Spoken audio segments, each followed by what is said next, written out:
The Sound Off podcast is brought to you by Megatrax, the sound of entertainment. Providing music and sound effects for radio, podcasts, and other media professionals. Megatrax is your one-stop shop for library and custom tracks. Head over to Megatrax.com to begin your music search. That's Megatrax.com.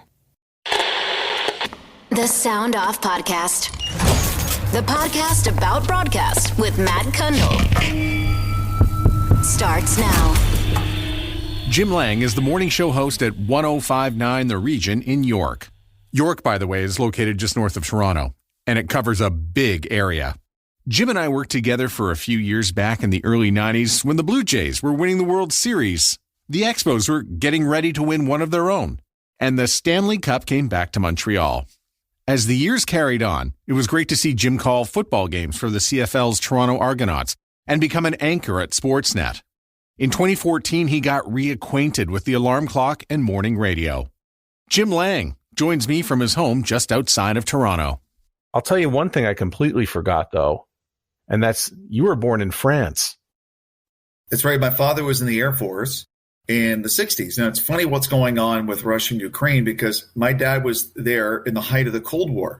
And the Canadian Air Force, the Canadian military was much, much larger then. And what happened after World War II is West Germany had huge Allied bases, American, British, Canadian bases with airplanes and troops. And the whole idea was they were expecting the Warsaw Pact, Russia and East Germany and all those countries to come through West Germany and right to Paris to the English Channel. And the only thing stopping them were the Canadian bases. So my dad had been posted in Ottawa, met my mother. And then basically, if you were in the military in the 60s in the Canadian military, you were going for a 4-year stint in Europe at one point because they had so many people there. So my parents had just got married and we were living in a little village in Belgium because we were stationed in Marville, France, which is just basically not far from Bastogne, not far from that part of the Luxembourg, Belgium, France confluence there. And then I was about a year old, and then we ended up moving and set up base. And we were, my dad and his other members of the military team, they were the first people to open up the Canadian Armed Forces base in Lahr. They would do World War III drills twice a year. They would have to drive around the base at like midnight, my dad and a group of other young airmen, and say, you have X amount of hours to be at your post, pilots, crew, air traffic controllers, on the idea that you would have to be airborne and flying into Russian territory at a moment's notice. So that's what my dad and the members of the military, the Canadian military and the British and American military went through all the time in the 60s. And so it would have been 68 when we left Germany and ended up moving to Trenton and then did our cycle of moves in North America. So where does your radio story begin? I think it starts, I remember in CFB Trenton, being in grade 6, 7, listening to Rochester, an FM station from Rochester, basically came across the lake into Trenton. But in the start of grade 8, my dad got transferred to Burbank. The Canadian military bought an aircraft called the CP-140 Aurora that still flies today. It was built in the late 70s, early 80s. And arriving into Southern California radio in the fall of 1978, from living in Trenton, Ontario, in the Quinte area, Matt, was, I'd never heard anything like it. They had a Charlie Tuna was the name of a huge top 40 jock in LA then. You had Rick Dees on the air. You had these huge 200, 300,000 watt stations in Southern California that would blast into Nevada and Arizona. And I fell in love with a station called KLOS. They called it the Best in the West, KLOS. And it was an FM rock station unlike anything I ever heard. And you would hear music like you just did not hear in Canadian radio. In the late 70s, the Canadian radio programmers would never play this stuff. And their attitude on the air, how they did stuff on the air, was very different. And then we moved from there about halfway through grade 9 to Greenwood, Nova Scotia in the Annapolis Valley. In Nova Scotia, in the early 1980s, Matt, they had C100 FM, which was a chum station. And that was almost like a hybrid of CHFI at the time and chum FM. Like there was no rock radio east of Shome in Canada in the early 1980s. English radio. I mean, there was some Francophone in Quebec City, but like Shome FM, that's where it stopped. And east of that, it was just top 40 and easy listening FM and some country music and CBC radio. And it was sort of a dark period for radio for me for those, half of grade 9, 10, and 11. And then my dad got transferred to Camp Borden, which is about an hour and a half north of Toronto. And then all of a sudden I was picking up Chum FM, Q107, The Edge. CFRB signal went from Lakeshore. I swear it was like almost up the North Bay. It was such a huge signal. And that's where you sort of started to think about radio. And that's where you thought, well, I thought I had heard the best of the best in LA. And I said, this is just as good what I'm hearing in Toronto. And the big thing for me in high school was 680, the top 40 station. And especially in the afternoon, Mike Cooper was a huge influence. And he had the 520 stupid joke of the day. And, I was lucky enough years later to cross paths with him and get to know him. An absolute wonderful human being, like one of the best you'll ever meet. But one of those guys off the air and on the air, his voice is one of the top radio voices the country's ever produced, Matt. And definitely in that mid-'80s era, as I was ending high school, it really kind of put the radio bug in my ear, what I wanted to do after high school. Did I know about your stint in Greenwood, Nova Scotia? I don't think so. Back then I was, just in the early parts of high school, and my whole life was just going to school and playing hockey and a little bit of football and, just living life. Yeah.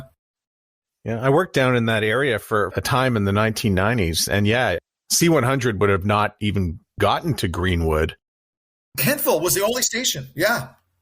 Well, Kentville had Annapolis Valley Radio, and that was really a string of AM sticks that went across the Annapolis Valley. And, Greenwood would have been close to the Middleton stick. That's right. That didn't really offer much other than some country music and a whole lot of, news and information. And I worked there, so I kind of loved it.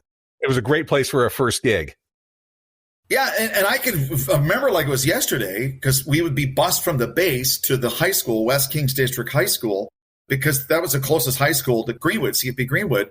And honest to God, they would do a turn onto this road to get to the school. And there was about a 3 or 4 month period where every day at that time of the turn, they'd have the local AVR station on and they'd play Billy Joel, It Ain't Rock and Roll to Me, or Still Rock and Roll to Me, like every day at the same time. And we'd be sitting in the bus, mullets and, the lumberjack shirts going, oh my God, here we go again. And I hear that song, and I'm in grade 10 on a bus in the middle of nowhere in Nova Scotia. And when Jake Edwards set up Q104, that was a huge thing for maritime radio. That changed radio in the Maritimes forever. And that created the whole rock radio culture in the Maritimes. And people take it for granted. But before Brother Jake Edwards did that, it didn't exist. We had Tom Bedell from Q104 on here, a few months ago. And he was talking about that launch. And I'm sure if you did a survey in Halifax, that 90% of people aged 18 to 34 will say that they were there for the first day of Q104. Well, my cousins, I have a lot of family that lives in the Halifax area. It was a game changer for them, Matt, because they hated the local radio and it was a lot of easy listening and stuff. And then they had a rock like April Wine and Rush, and it was rock and roll and the attitude. And, they're presenting concerts at the Metro Center, and it was a huge thing. And then that spawned, the rock stations in Moncton, I think was the next one. And sort of now all of a sudden you had, and then with St. John's, Newfoundland, all of a sudden you had a number of stations in the Maritimes taking that sort of Montreal, Ottawa, Toronto corridor rock attitude and took it east to them.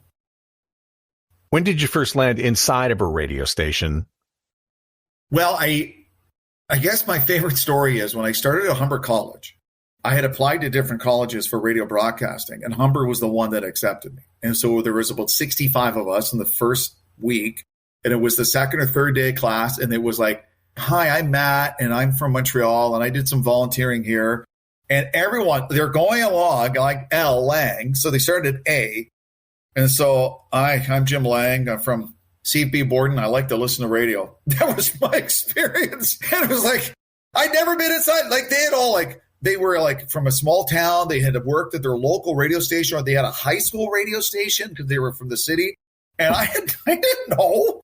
The first time I was actually inside a radio station was I had to do a project in, I think at the end of the first year of Humber College, and I met Lee Eckley, and he invited me, another partner of mine, Doug Smiley, who was my roommate and worked in some of the radio stations, we got to go to Chum FM to see Lee Beef Eckley, tall, skinny guy. And it said on the door, through these doors, past the finest radio talent in Canada. And it was like Indiana Jones finding the Holy Grail. I mean, it hit me like a diamond right through the forehead, Matt. I couldn't believe it. I saw the mixing board. And this is why we're in school. Like it blew me away. It was like an instant addiction. Like that's why we're going to have to put the work in, because I want to sit in a chair like that someday. So I had the same experience in the control room you wound up in one day when I saw Terry DeMonte doing his job. I go, what's this? It's got, those are carts and these are lights and those are phones and wow.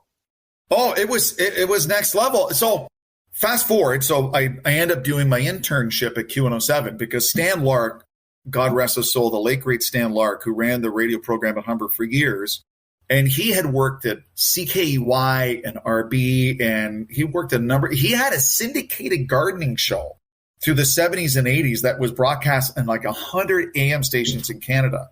And like he had this big, deep, classic radio voice.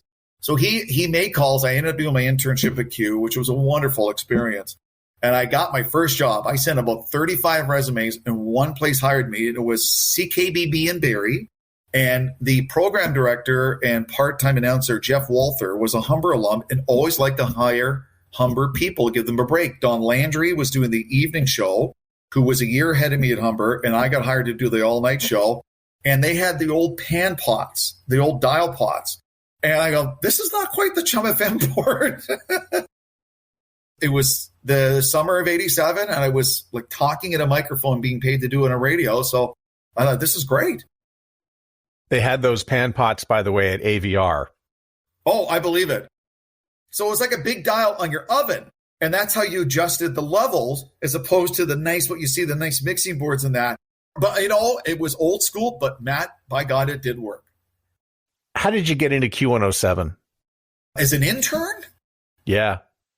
Stan, I think there was somebody, I think he called Gene Velitis, because Gene Velitis and Jane Houghton ran the newsroom. He called Gene Velitis and said, there's this young man who wants us to do an internship here. And at the time, FM radio did a lot of foreground programming in Canada. And this is in the late 1980s, and they had magazine shows. So Gene Velitis, who was the news director, and Jane Houghton, who was a newsreader, did a weekend magazine show called Barometer. And it was a series of interviews with musicians, politicians. And the weird thing is, we do a version of that on the radio station I'm at now, 105.9, the region, New York region, called The Feed. But in the 80s, that was pretty standard. The Edge had it. Every almost FM station had a weekend magazine show to really maybe shine a spotlight on a charity or something happening in the community. And I really liked it. So I was the intern, and I would help edit the interviews and help edit and put the show together. And in that newsroom was Kathleen Rankin, John Gallagher, Jane Houghton, Gene Velitis, Steve Anthony was there, John Derringer, Bob Makowitz. Steve Warden? Steve Warden had not started yet. That was just before Steve Warden, but Andy Frost, like Jake Edwards, like broadcast icons. And walking through there, I mean, being in school and being in radio, you learn a lot of good theoretical foundation stuff. But when you're an intern at a station like that, you realize this is the big league. And, you realize it's being like an athlete. And you think you're pretty good, and you get called up to training camp. But I've talked to hockey players, like they're hot stuff in junior, and they go to a pro camp, and they're like, wow. And they know why they're going back to their junior team, Matt, because they're not ready.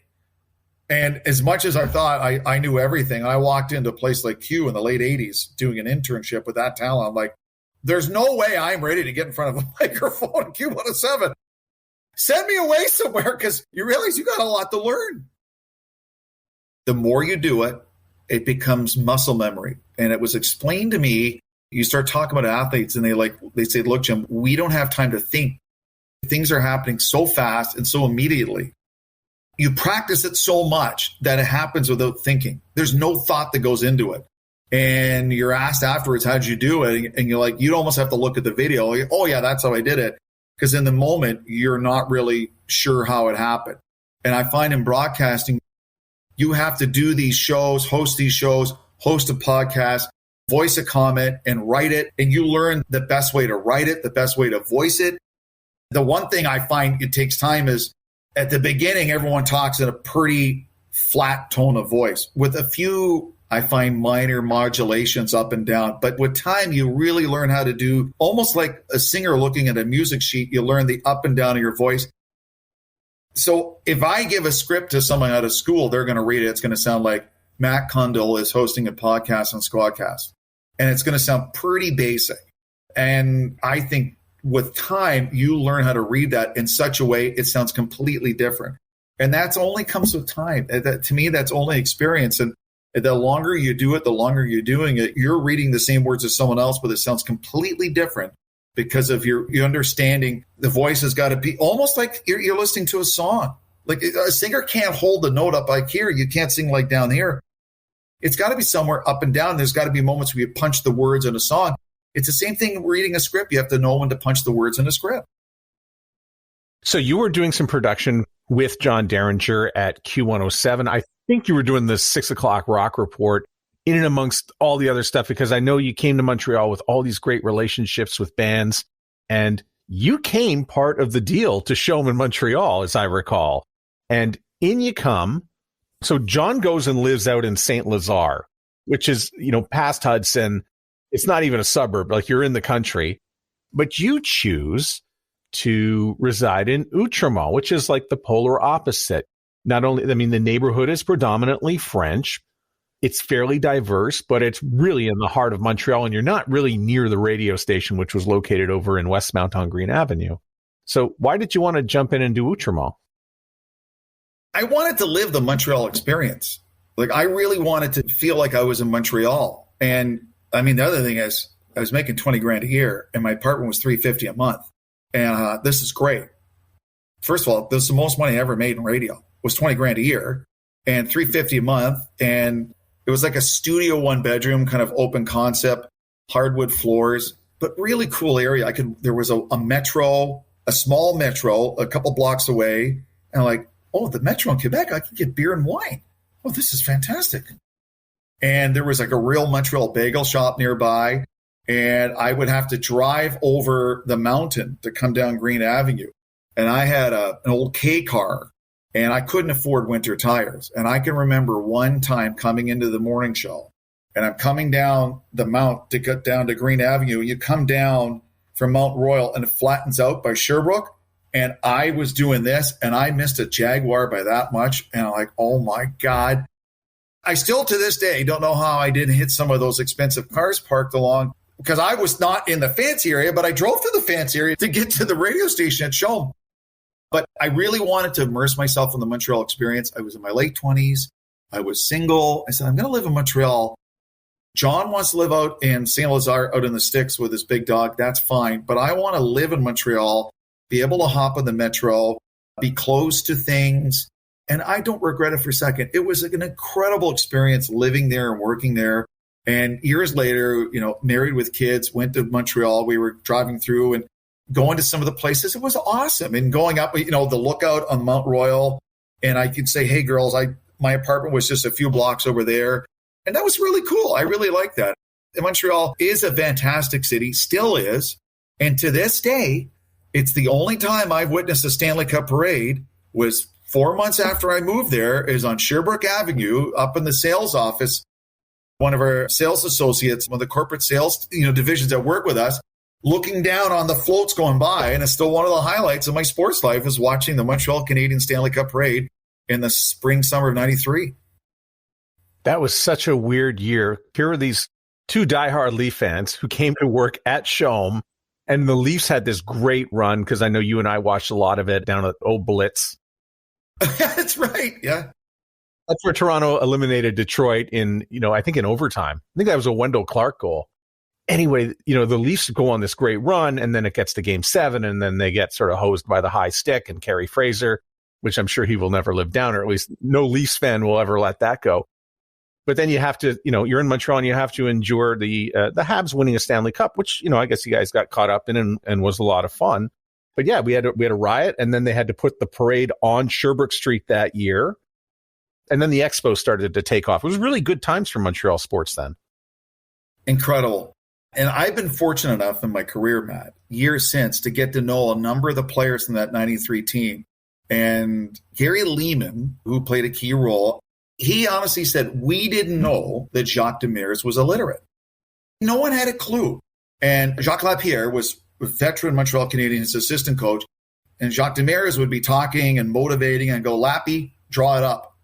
And that's what he would always say, Lappy. And so Lappy would draw up the notes and that. But no one, they just thought he was delegating the job to Jacques Lapierre as his top assistant coach to do that.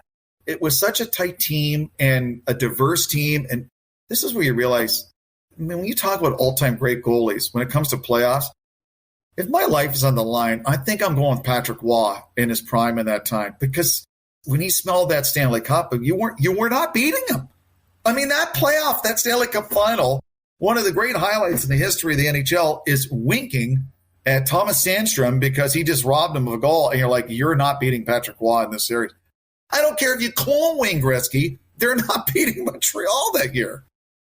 10 overtime games or 10 overtime wins out of 11, I think were the numbers.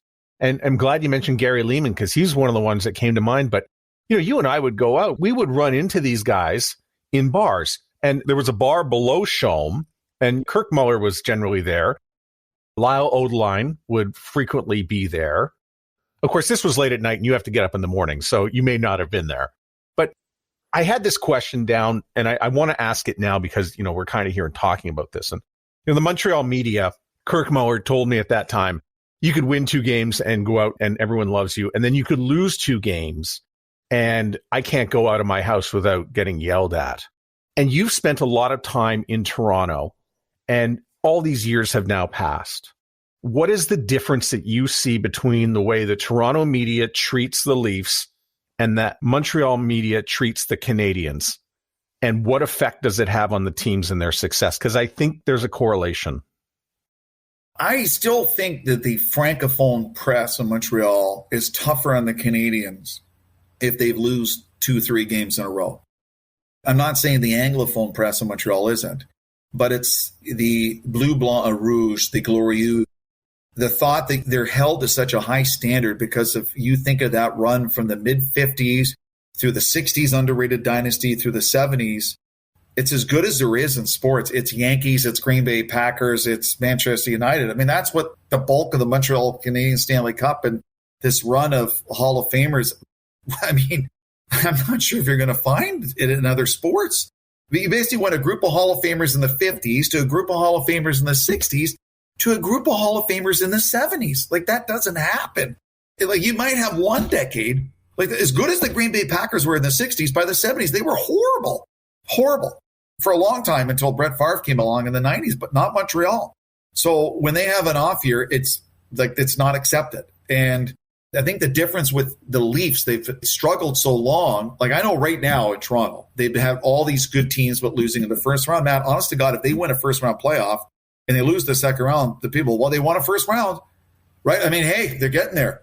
But I think it's the little higher standard in Montreal. And I honestly think the pressure is tougher in Montreal, especially if you're a Francophone player, a Francophone coach in that press. I mean, it's unrelenting. And I think that's part of the toughness of it. And let's face it, there is a lot of great players who maybe from Quebec, from Ontario, who may have grown up Leafs or Canadiens fans who get drafted in an American team and they come time for contract renewal. You know what? I don't mind visiting there. I don't mind going there for the playoffs. But living in Dallas or Tampa or San Jose, when I'm away from the rink, almost nobody knows who I am, and they've got all that money. I mean, I can see why they stay there, Matt. I really can. Because not everyone can deal with that pressure. Not everyone is Patrick Waugh. Like, I mean, that's what I think. He was one of the most mentally tough athletes we've ever seen. I mean, it seemed like no matter what the stage was, he could rise up to it. Not every athlete is built like that. Well, you and I are talking about a Stanley Cup that took place in what is now ancient history, you know, between us a long, long time ago. But it is the last time a Canadian team won a Stanley Cup. And you pointed out, if you're a free agent, you don't want to go to Winnipeg or Edmonton or Vancouver when you can go to Anaheim, 2 Florida teams with no tax, You also probably have a wife who would probably like nights in the swamp in Florida rather than in cold Winnipeg in December with, by the way, your husband out half the year. And I think that's it. Like being a parent, I know I was on the leave speed for a couple years, and my wife was a single mother for about 2 years because I was on the leave speed, and then I'd be pulled off and sent to cover the Super Bowl. And I had a flight statement one year, and I took 36 flights on Air Canada, and that's not including the other airlines they put me on. And I was gone half the year. And so if you're a professional athlete and you have a chance to be gone half the year and your wife doesn't have to shovel when she's got toddlers in the driveway and wondering how to get them to school, yeah, I get that. I get that if it's a warmer climate, that it's more appealing to player hockey there. I totally get that. And that is part of it. And if you're going to be gone that long as an athlete, but it's spring or summer pretty much all the time, and the worst you're going to worry about is a little bit of rain getting the kids to school, that's a big advantage. I mean, it's been a long winter here in Southern Ontario, but it's been a lot longer in Montreal and even longer out west. And so when you have family in Northern Alberta, you're in Edmonton, and God bless the Oilers, and then, you know, your husband, the wife looks at their husband's Instagram and they're with the boys golfing in Phoenix because they have a day off before they play the Coyotes. You think that goes over very well? I don't think so. It's clear that I need to calm down with the sports talk. In just a second, we'll get back into the radio talk and find out what it takes to have a morning radio show that is both local and social. What were Jim's biggest pandemic radio takeaways? Why did Jim leave sports television behind? But you know what? We aren't quite done with the sports questions yet. Jim has worked a few Super Bowls, including that 2007 one where the Patriots just couldn't quite make it an undefeated season. You know the one, with the helmet catch? Yeah, that one. There's more. Oh, there's always more at soundoffpodcast.com. Imaging and production for radio made easy from Megatrax Production Music. Add a sense of British flair to your productions with London's No Sheet Music. From the team behind Wise Buddha, No Sheet Music are musicians and music fans. It's as simple as that. Their albums range from contemporary to classical, orchestral to electronic, and they're always usable and sonically excellent. Don't miss the hottest sounds by adding Deep East music to your deal. Music from Deep East elevates a story and amplifies a message with a serious buzz. Always fresh and intuitive, and of course, the highest quality, they've always got their ears to the ground for the latest worldwide trends.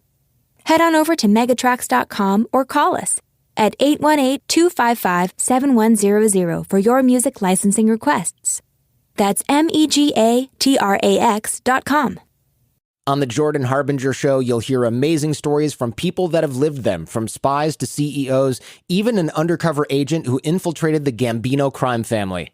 You're about to hear a preview of the Jordan Harbinger Show with Jack Garcia, who did just that. My career was 24 out of 26 years was solely dedicated working undercover.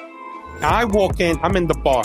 Now there's a barmaid there, good-looking young lady. She's serving me a drink. Hey, what would you like? Usually my drink was give me a Kettle One martini, 3 olives, glass of water on the side. I finish the drink. The guys come in. I'm going to go in my pocket, take out the big wad of money. Bam, I give her $100. If you're with the mob, I say, hey, Jordan, you're on record with us. That means we protect you. Nobody could shake you down. We could shake you down, but you're on record with us. For more on how Jack became so trusted in the highest levels of the Gambino organization, check out episode 392 of The Jordan Harbinger Show. The Sound Off Podcast. You mentioned that you worked some Super Bowls. I know you worked the one in 2007 where I guess at the time it was the 17-0 Patriots winning and then lost to the Giants. What was it like after the game? It's one of the greatest, wildest 5 minutes of sports I've ever experienced. The build up to, because I have spent the week in New England. The Leafs had played Boston on a Thursday, and then I stayed there to cover the Patriots AFC Championship game against the Chargers. On a bitterly cold day, they win. I come home for a few days, clean up, pack, and then head down to Phoenix for Super Bowl 42.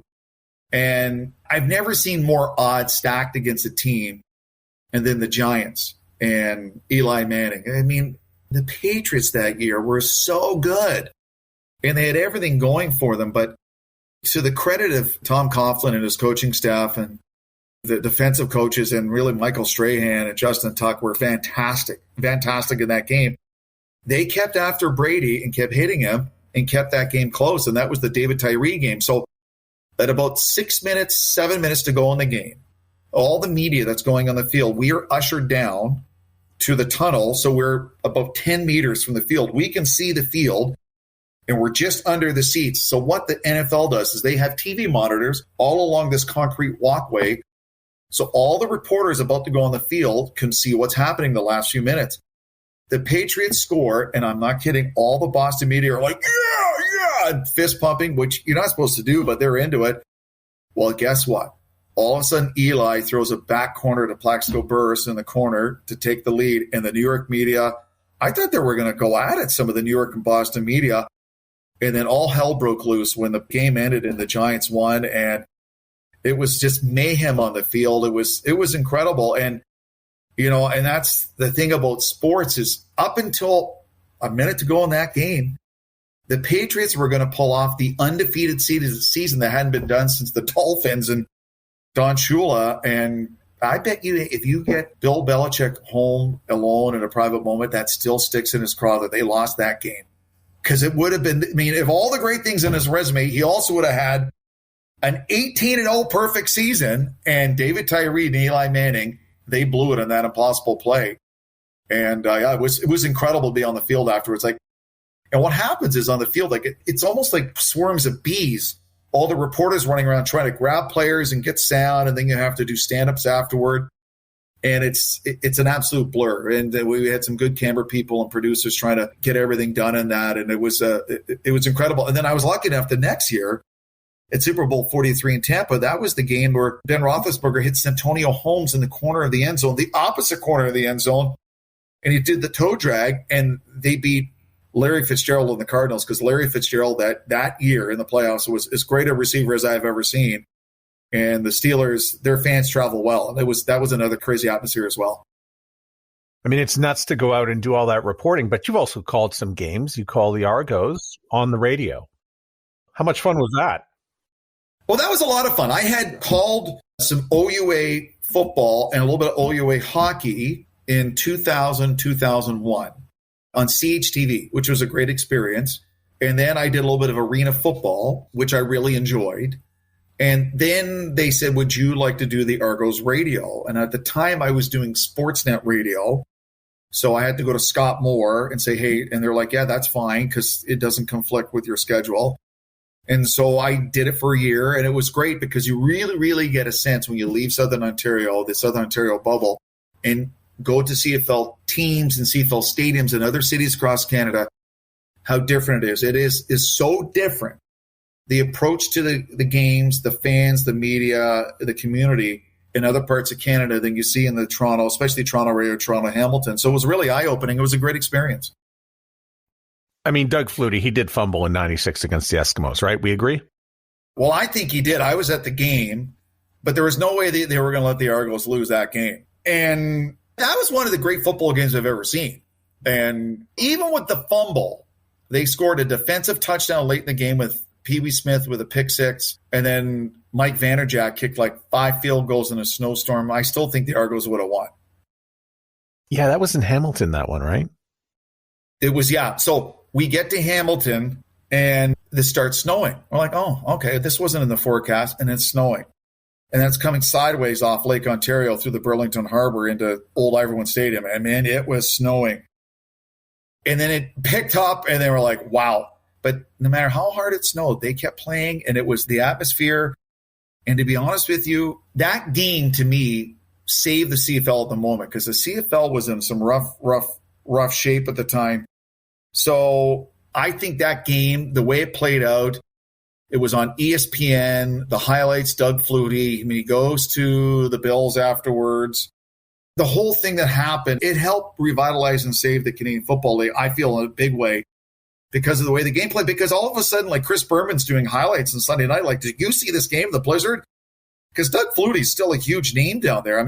We were on vacation a few years ago. We happened to be in a mall, going to get something for the kids who are younger. And we happen to be in Natick, Mass, on the outskirts of Boston. And there is a street called Flutie Pass, named after Doug Flutie from his days at Boston College.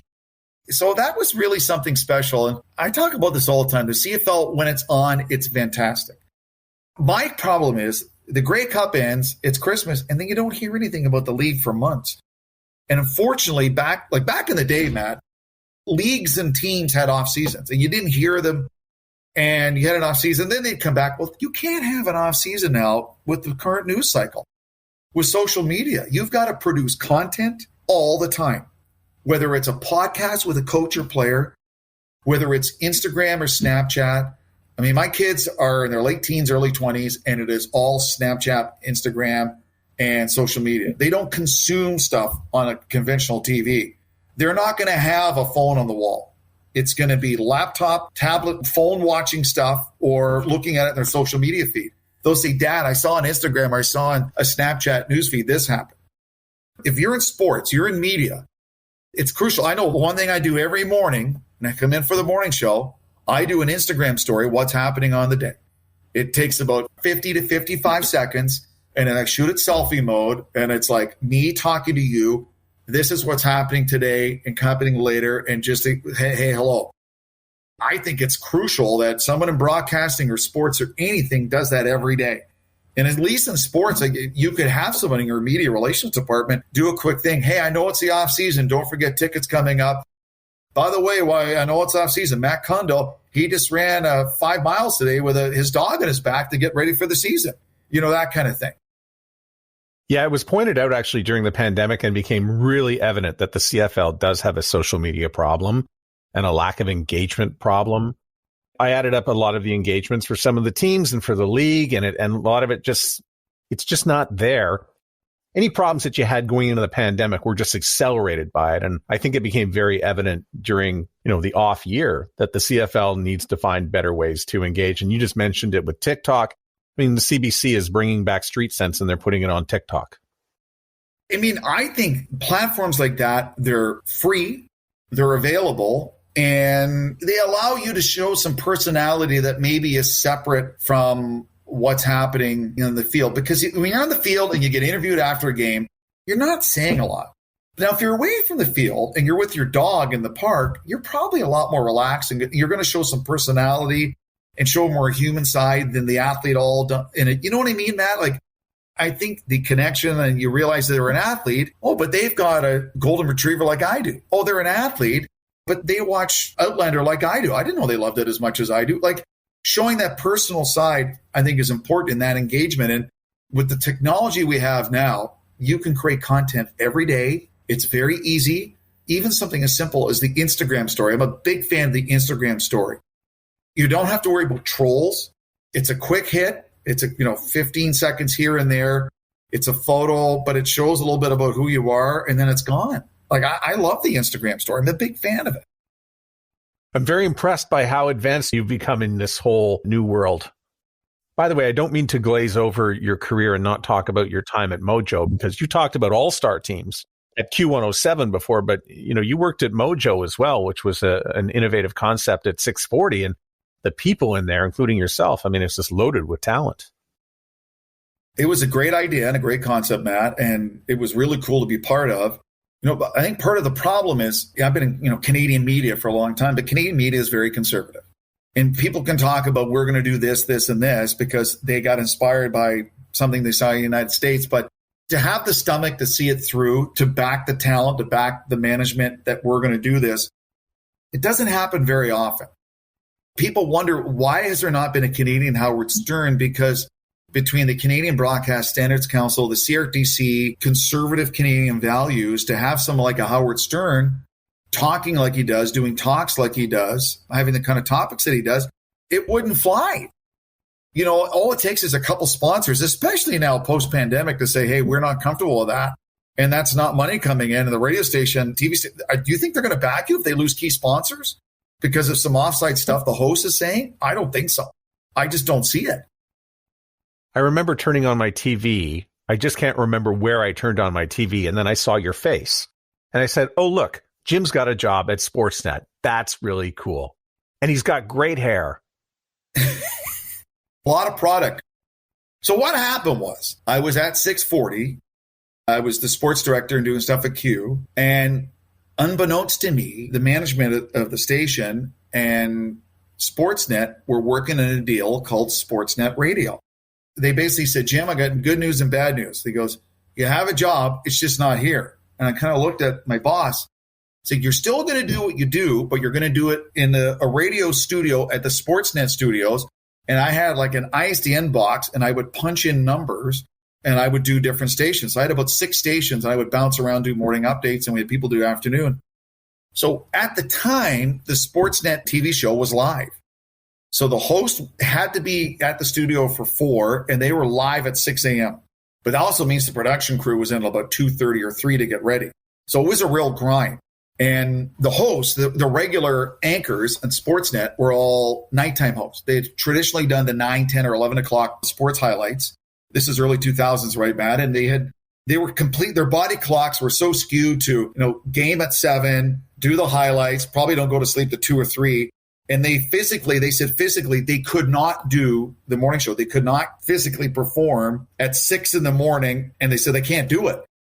So they went to me and said, hey, can you do a screen test? And I had already done some stuff for CHTV. And they said, okay. So Damian Goddard was the host at the time, and he was going away on a multi-week vacation. And they wanted to train me basically to do his 3-week run in the morning show. And it was easier for me to backfill the morning show on Sportsnet Radio than for them to get one. The other host basically said, Scott, we can't do this anymore. Like physically, we're ill because they can't to get up and be that early. If you're not used to it, it takes a lot out of you. And especially if you're night, and then all of a sudden dropped into the morning, it shocks you. And I have been doing the morning sleep cycle, the morning work cycle for so long. I mean, that's what I did. So I ended up doing that for 3 weeks. And then I became the backfill for Damien. And then he left and the Hazel came in and I became her backfill. And then I started doing lacrosse and other reporting. And then by 2003, I was a full-time anchor reporter at the network until 2010. And then you got let go. And I was so sad to see you go. Yeah. Famous words. Hey, we're going in a different direction, Jim. And I think, okay. It was a bit of a shock, and I did a few different things and ended up at the Fan about 5 months later during the Fan morning show. I did that for about 2.5 years, and hey, we're going in a different direction, Jim. So did you do that with Greg Brady? I did, yeah. I remember listening to you there, too. I think Rogers is trying to tell me something, because that's twice in the last. So I took my envelope, said thank you very much, and then I ended up getting hired at 105.9 The Region. They were starting the radio station in New York Region. And it worked out great because it was a busy time for my wife, for my kids. And it was 30 minutes door to door, 25 minutes. And in Toronto commuting, that's nothing. And it was just a better lifestyle for all of us. And, it was basically, we were starting that station from scratch. It was a brand new station. It was kind of exciting. And we're like 8 years on the air and counting and made it through the pandemic, knock on wood. To me, when you're in broadcasting, I guess to me, Matt, is, hey, things are going to happen. You're going to have changes. I mean, some of the biggest names in the business that I know, whom I consider Hall of Famers, have had sudden job losses. Aaron Davis, Maureen Holloway. I mean, you name it. I can run down all the names of Hall of Fame broadcasters who have had unexpected changes in you name it. And so I think you have to be flexible. You have to be adaptable. And the biggest thing that's helped me in my career is you've got to learn new skills along the way.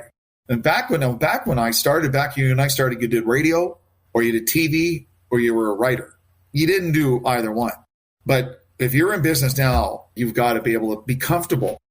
You got to hold that camera in front of your face and get comfortable doing a daily video vlog to help promote your show, promote the station. You got to get comfortable writing something, whether it's a small blog or writing social media. You've got to be able to do different things because the odds are your station is going to pay you one salary to do different things. So you have to train yourself to do different things to stay employable.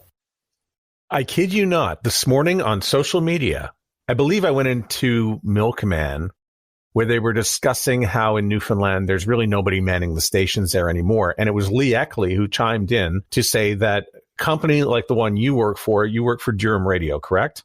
No, it's Markham Radio. It's called Markham Radio. So that's the official name of the company, yeah.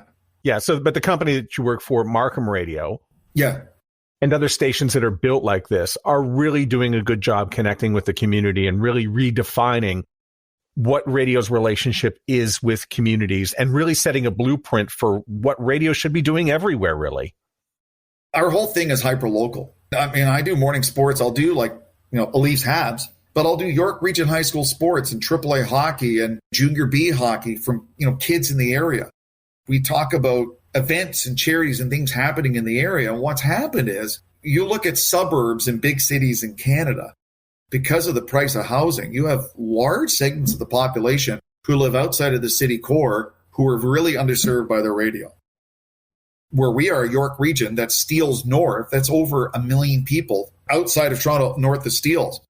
Mississauga, Brampton, west of Toronto is over 1 million people. That's 2 million people who live outside of the city core of Toronto who have concerns about local traffic and local politics and local charities and events and local sports that they would never hear about it in downtown Toronto station because they've got enough to worry about dealing with their own station. And that's the one thing I really like about it is trying to be hyper-local, because hyper-local to me is the future of radio in Canada. If someone's going to say, I'm going to listen to satellite radio, well, that's fine. You can listen to satellite radio and you'll listen to podcasts. But if you want to know about this big charity 5K walk happening in your community to help the local hospital, you're not going to hear it on Howard Stern. You're not going to hear it on your podcast, but you're going to hear it on your local radio station. And you're going to hear it on, through your local radio station's social media feed and the website. And there's room for everybody. And maybe that piece of pie that once was in the early mid-90s is smaller, but it's still a very tasty pie. And there's still a lot of talented people doing great things every day in Canadian media, and maybe on a smaller scale, but a very hyper-local scale. And it's so important to people, especially through the pandemic. Where do they go with their senior parent for an inoculation? What happens? We had a big ice storm just after we went on the air in December of 2013, and there was big power outages in parts of Markham, Richmond Hill, and Aurora. They're like, well, where did they go for a warming station? Well, we had to tell them. That's the beauty of having that local radio.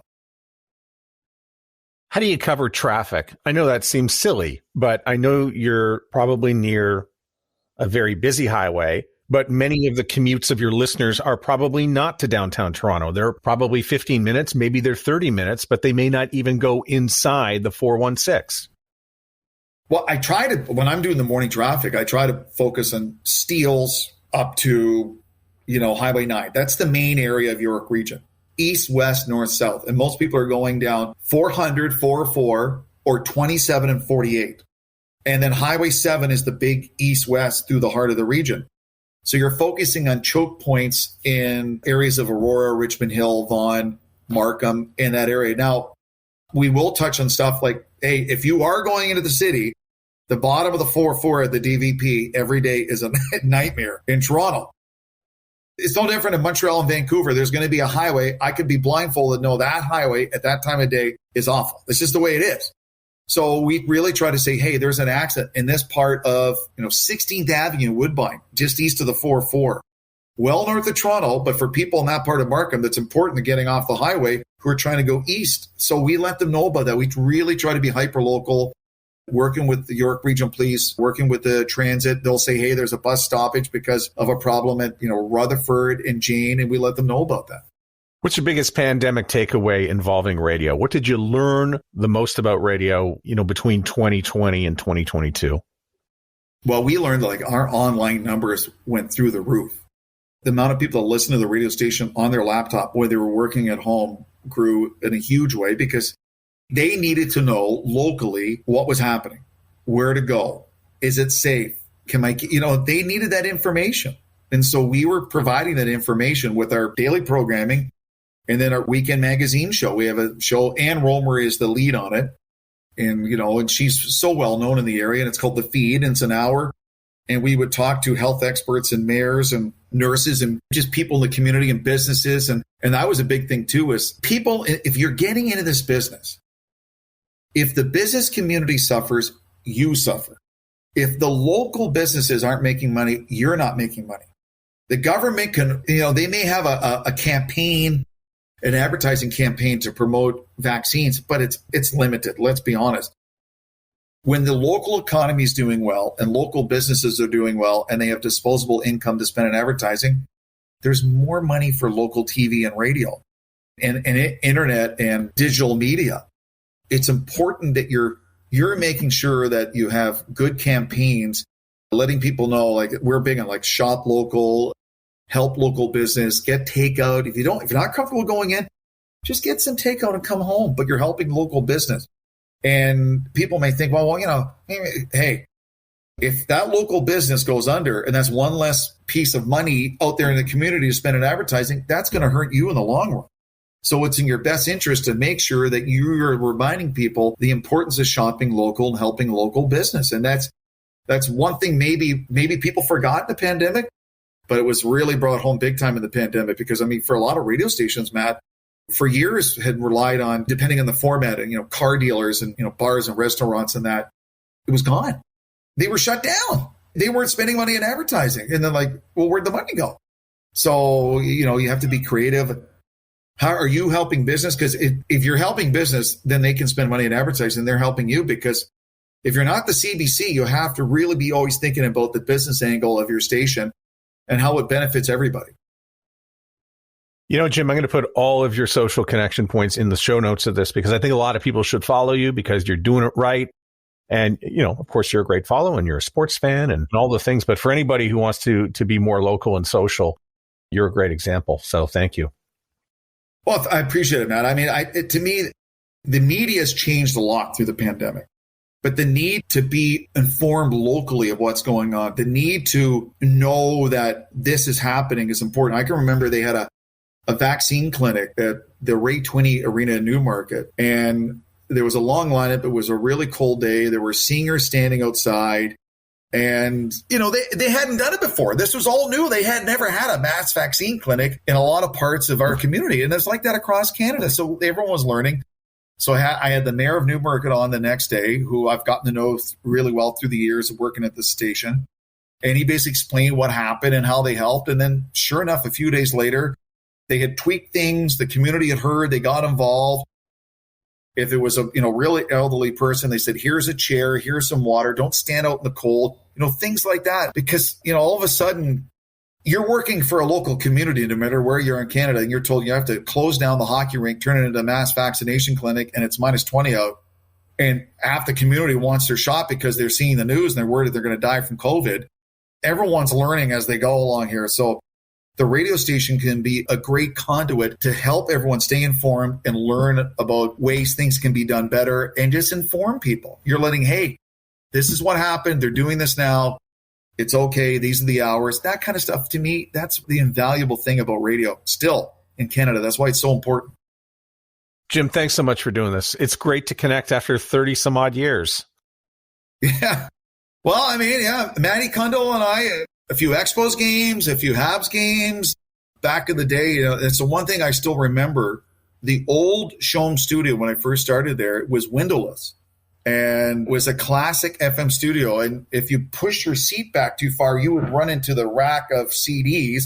So you had about this much room to move your seat back, and there was a glass booth for news and traffic. And that was, oh God, I mean, I have such wonderful memories of working that station in that city. And I'm a huge believer, if you're in media, you should do at least one stint away from your home community in another province. I think it's so important. You're not going to learn everything by watching a TV show or Letterkenny or Trailer Park Boys, as much as I love them. Get in the community. You live there. You immerse yourself. You maybe live in a neighborhood you didn't think about. You're in the station. So when you do move around or go back to your old thing, you're better for it. And you're more informed. And you bring all that to the table as a broadcaster, as a communicator. Jim, thanks so much, man. You're the best. Thanks, Maddie. The Sound Off podcast is written and hosted by Matt Kundle. Produced by Evan Serminski. Social media by Courtney Krebsbach. Another great creation from the Sound Off Media Company. There's always more at soundoffpodcast.com. Hey, it's Joel Williamson, host of That Nerd Dad podcast. Look, finding time for yourself is an important part of parenting. It allows us to be the best version of ourselves for our kids. So tune in every week to talk about parenting, pop culture, and politics. Whether you're an exhausted parent looking for a laugh or a stoned teenager who clicked on this by mistake, this is the podcast for you.